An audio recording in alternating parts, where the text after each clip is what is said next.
Sedangkan secara hakikatnya ketika kita salam kanan itu kita sungguhnya menengok dunia.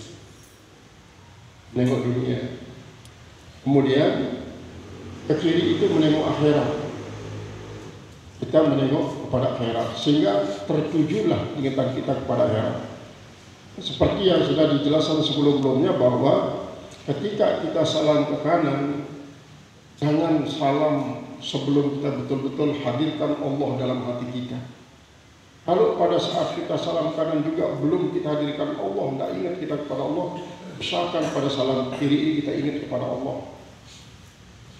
Kita ingat kepada Allah. Karena boleh jadi begitu takbiratul ihram kita ingat kepada Allah, setelah langsung pertengahan-pertengahan itu sudah mulai bermacam-macam yang datang dalam pikiran. Makanya harus dinonaktifkan pikiran itu. Hanya hati yang berfungsi. Hatilah yang tetap itu zikrullah, musyahadatullah. Nah, itu sebabnya Abul Makki dalam ucapannya ini saya sudah ceritakan kata dari Abul Makki bahwa seorang yang berdasarkan ilmu dia sholat berdasarkan ilmu, maka sejak wudhu sudah kelihatan kehusyuannya,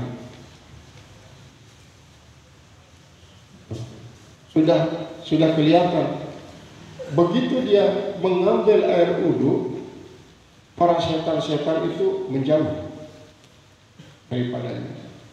Kenapa? Karena setan tahu benar orang ini sudah bersiap-siap untuk hadir ke alam Rabbani, alam malakut.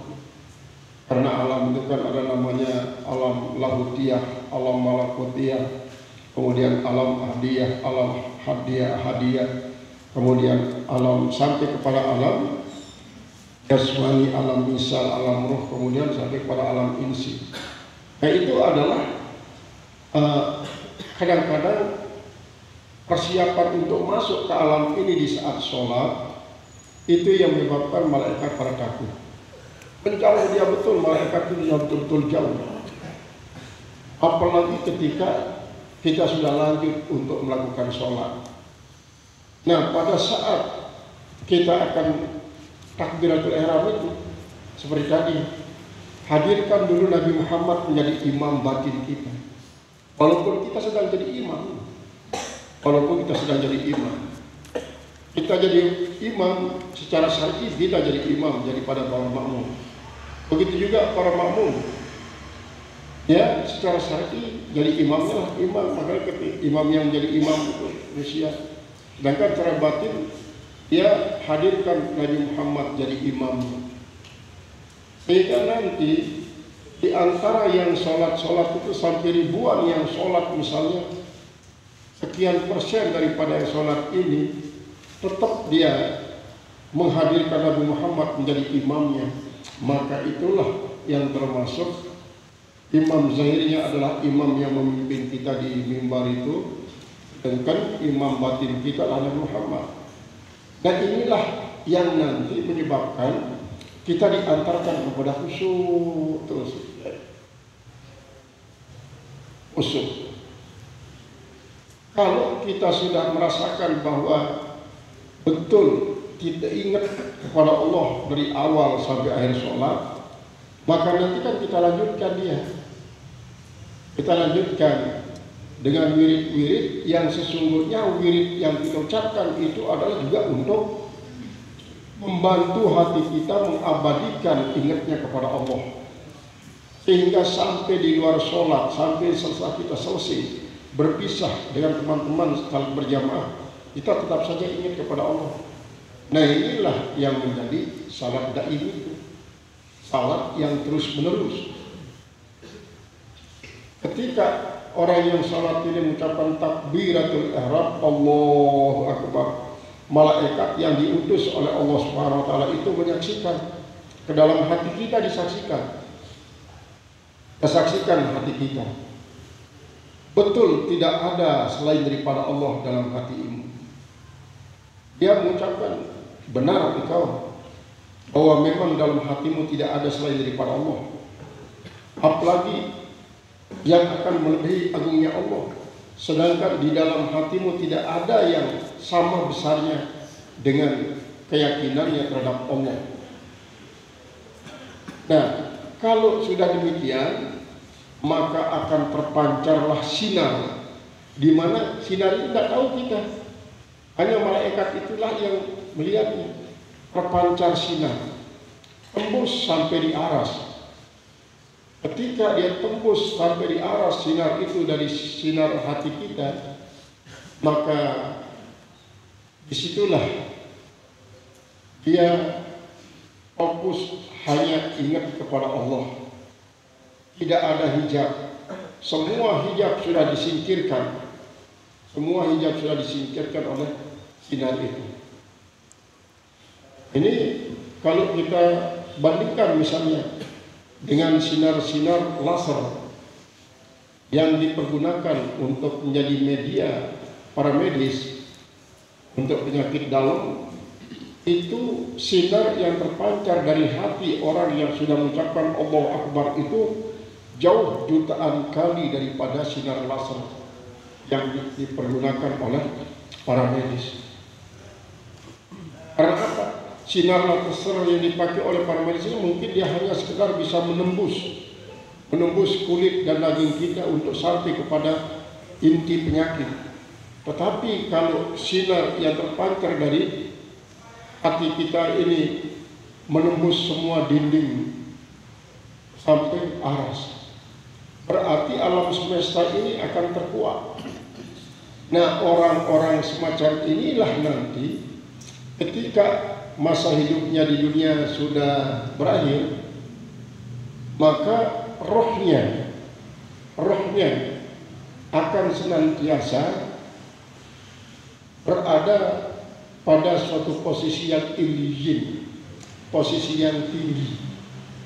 Jadi kita tidak menganut paham reinkarnasinya roh seperti yang diviralkan sekarang ini, bahwa roh itu ketika dia sudah keluar dari jasad kita masuk ke dalam tanah, kemudian jasad ini didaur ulang, yang dari api kembali ke api, yang dari tanah kembali ke tanah, yang dari angin kembali ke angin, yang dari air kembali ke air, kemudian jadi bisa menyuburkan tanah sekitarnya, lalu akan masuk lagi ke jasmani makhluk-makhluk lain. Itu menurut hukum yang mereka bisa teliti.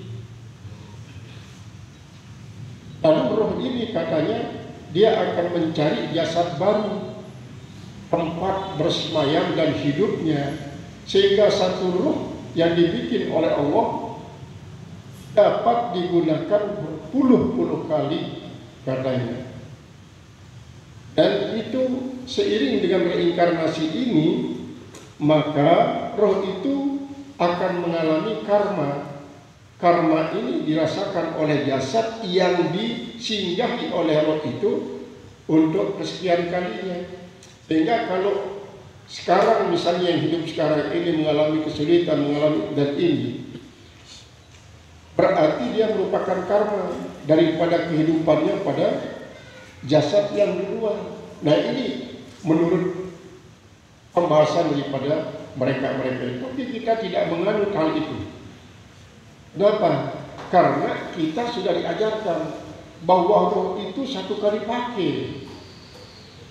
Kalau dia sudah berpisah dengan jasad yang dihidupinya, maka dia akan ditempatkan sesuai dengan amal yang dia lakukan oleh itu si jasad.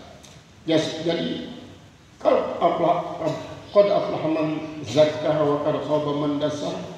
Dalam surat Al-Alaq, qad aflaha man tazakka wa dzakara isma rabbih fasalla. Itu yang baik kalau innal abrara fi illiyin wa innal fujara fi sijjin. Yang baik-baik akan berada rohnya pada illiyin, sedangkan yang jahat-jahatnya pada sijjin. Sijjin itu adalah merupakan satu areal yang bukan areal yang material, tetapi adalah immaterial, sifatnya metafisik. Kita dapat membuktikan hal ini banyak kisah daripada para ulama, para aulia, bahkan kisah Rasulullah ketika dia Isra Mi'raj. Rasulullah kan disambut oleh ribuan arwah para nabi rasul. Lalu kemana arwah para nabi rasul itu bereinkarnasi? Atau kalau mungkin mereka, lah ini kan arwah para nabi rasul itu tidak bereinkarnasi. Karena apa? Karena dia sudah menjadi baik-baik. Jadi tidak perlu reinkarnasi. Yang reinkarnasi itu karena dia adalah yang cakap, yang jahat, kemudian jadi bagus dan sebagainya, sampai di kamuksan. Dan mereka menemukan surga di saat pada waktu alam dunia ini belum hancur dulu. Nah inilah yang sekarang digemuikan oleh orang-orang yang kadang-kadang sangat senang dia terhadap retorika yang dipakai oleh para retorik, orang-orang yang menganut tasawuf modern yang dikatakan oleh mereka yang tasawuf nazari itu. Tasawuf nazari. Kali tasawuf nazari ini lebih mengarah pada sufi filosofi dia, yaitu seorang sufi tetapi juga filosofi. Nah, tetapi ternyata filosof yang sufi termasuk Ibnu Arabi, kemudian Ibnu Abi Dunya, Ibnu Mubarak, Imam Ghazali tidak kalah seperti itu. Saya disambung Qadir Jailani juga. Bukan saja dia seorang sufi, tapi juga seorang filosofi. Tetapi tidak ada ajaran tentang reinkarnasi dan karma ini. Ya, kalau roh itu dibikin oleh Allah satu kali pakai. Jangan berpikir kalau begitu mubazir roh-roh ini dipakai kalau hanya sebentar saja. Kalau bayangkan umat Muhammad umurnya mabaina sitin wa sab'in, sementara roh itu sudah diciptakan ribuan tahun yang sudah lewat, kemudian dipakai hanya sebentar katanya. Kan mubazir dia jadinya. Mubazir hanya sebentar dipakai. Misalnya berumur 1000 tahun seperti Nabi Adam, ya 1000 tahun saja. Setelah itu kan begitu dia keluar, sudah dipakai lagi. Sebelumnya juga sudah menunggu kehadiran jasad Adam ribuan tahun. Kemudian dia ribuan tahun keluar dari jasad Nabi Adam, terus dia akan menunggu kebangkitan lagi untuk dipakai pada jasad barunya Nabi Adam. Itu pemikiran logika mereka, tasawuf nazari. Itulah sebabnya ketika kita ingin membahas sebuah tasawuf ini, jangan pernah sekali-kali memisahkan syariat. Karena syariat ini merupakan tolok ukur yang dapat meluruskan perjalanan, walaupun menurut mereka, bahkan di dalam kitab ini katakan bahwa syariat itu sinarnya sampai di kulit hati, sedangkan iman sampai dia saudail qalbi. Nanti dalam makalah berikutnya ada di situ diterangkan tentang bahwa Islam itu sinarnya sampai di luar kulit hati kita. Kemudian iman itu sudah masuk dia sampai di saudail qalb, yaitu bagian dalam qalb, yang disebut juga samimul qalbi, domir, fuad. Jadi apapun yang dikatakan dalam hal ini, maka ketika kita sholat,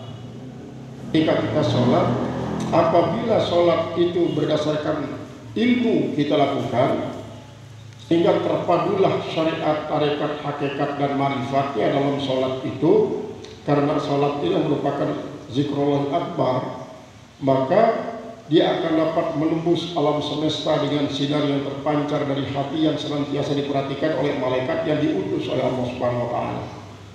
Nah, apabila terjadi sebaliknya, sholat itu dilakukan oleh orang yang ghaflah, orang yang ghafil, dan orang yang jahil, maka secara syariat gugur kewajibannya,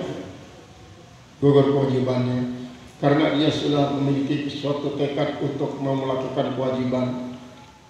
Tetapi walaupun itu dikatakan oleh Abul Makki tentang salatnya al-ghafil al-jahil, apabila dia mengucapkan Allahu Akbar, malaikat yang diutus itu menatap seluruh lapisan hatinya, maka ternyata di dalam hati orang yang sholat ghafil dan jahil ini tidak ada bukti Allahu Akbar dalam hatinya.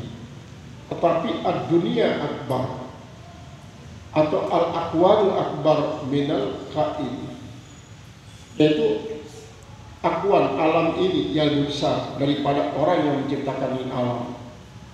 Maka apabila itu yang ditemukan oleh malaikat yang diutus ini lalu mengepullah asap dari hati orang yang salat, gofil dan jahil, mengepul asap. Terus asap ini sampai di kolong langit. Begitu tebalnya kepulan asap ini, dia menjadi hijab, menjadi dinding yang memisahkan antara Allah Subhanahu wa Ta'ala yang disembah dengan dia yang menyembah, sehingga betul-betul gelap. Pada saat itulah setan mengembus-embuskan supaya asap ini semakin tebal. Kayak kita ibu-ibu dulu pada waktu memasak pakai kayu, membakar pakai kayu, ditiupkan itu semakin besar tiupannya, semakin keras apinya. Tapi kalau tidak baik kayunya, maka asapnya yang semakin tebal, sehingga tidak kelihatan. Semakin banyak was-wasnya, semakin banyak diingat, sehingga betul-betul malaikat menjadikan saat-saat salatnya orang yang ghafil dan jahil ini sebagai kesempatan untuk menghadirkan di dalam hatinya, dalam pikirannya, semua yang tidak hadir di luar sholat. Bahkan sampai pada hal-hal yang paling terlarang itu hadir di dalam sholatnya orang ghafil dan jahil itu. Ketika orang-orang yang arif, alim, sholat, hadir ingatnya hanya kepada Allah Ta'ala, sehingga betul-betul dia merasakan mesranya berkomunikasi dengan Allah. Lalu dia tertawa, kadang-kadang menangis dalam sholatnya.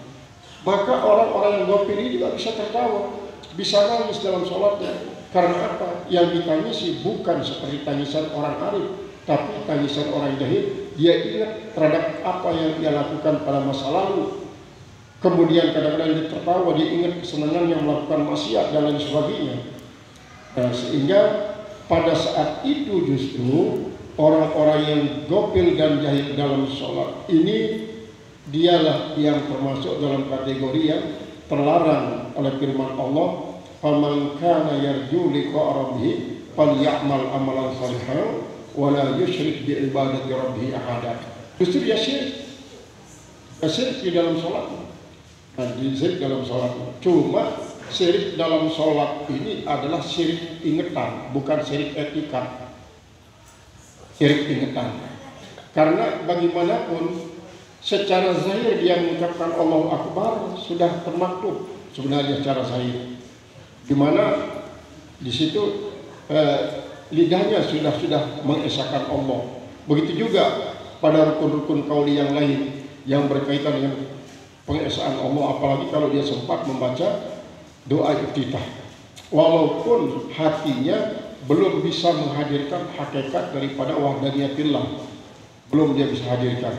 Jadi masih berupa ucapan-ucapan saja, namun sudah dapat dikatakan zikir lisan semacam itu. Kemudian gerakan-gerakan tubuhnya sudah dikatakan zikir af'al. Sehingga dengan demikian ya tinggal nanti bagaimana dia memanage akan hatinya, inilah yang memerlukan latihan-latihan. Sehingga apa yang diungkapkan oleh Abu Thalib ini bukanlah merupakan ungkapan su'uzon atau menjelek-jelekan orang yang ghafil dan jahil dalam sholatnya, tetapi adalah sebagai suatu ilmu pengetahuan yang tentunya akan mengarah kepada bagaimana cara kita kalau memang ada hal itu pada diri kita, kita akan berusaha tidak selamanya menjadi orang ghafil dan jahil. Tapi ketika terjadi pada orang yang juga dia tahu ghafil dan jahilnya itu hanya Allah yang tahu, malaikat ini perintahkan itu dia tahu, maka tinggal kita sama-sama saling mendoakan seperti nanti doa yang diajarkan di dalam makalah berikut ini. Sehingga yang paling utama adalah bagaimana cara kita membuat Allah senang, dan bagaimana cara kita diterima oleh Allah ibadat kita setelah kita mengakui, ya, kita akui bahwa ya Allah, hamba ini tidak mampu ya Allah untuk melakukan sholat seperti yang Engkau kehendaki, kalau bukan Engkau yang memberikan kemampuan. Tapi kita tidak mengatakan, kalau gitu serah pada Engkau saja ya Allah, mau terima. Nah, ini namanya orang putus asa. Kita tetap harus raja, tetap harus berharap, ya Allah, yang hanya harapkan adalah agar Engkau terima persembahan kami ini ya Allah. Kalau orang-orang ahli marifat mengatakan apa? Apa yang kita persembahkan di dalam sholat itu, siapa yang mempersembahkan? Aku itu mempersembahkan jasad kepada hati, hati itu dipersembahkan kepada ruh, ruh itu dipersembahkan kepada sir, sir itu dipersembahkan kepada Nur Muhammad dipersembahkan kepada Nur Ilahi. Jadi setiap orang yang mempersembahkan itu kan, kita semua itu semua kita mempersembahkan, kata mereka. Kita mempersembahkan. Lalu aku itu siapa? Aku itu siapa? Apa aku ini adalah si penyembah ataukah yang disembah? Dan disembah. Aku itu tetap posisinya adalah aku yang menyembah ini. Menyembah adalah yang maha disembah. Sehingga kalimat Allahu Akbar, kata lisan kita sebagai rukun kauli, ini sesungguhnya dia muncul dari hati kita. Sehingga pengakuan Allah Akbar ini, kalau memang dia betul muncul dari hati kita, dalam hati kita betul akan ada yang maha besar hanyalah Allah, tidak ada lain yang maha besar. Nah, itu untuk yang sholat yang arif kemudian berdasarkan ilmu. Sebaliknya seperti yang jahil dikatakan tadi itu.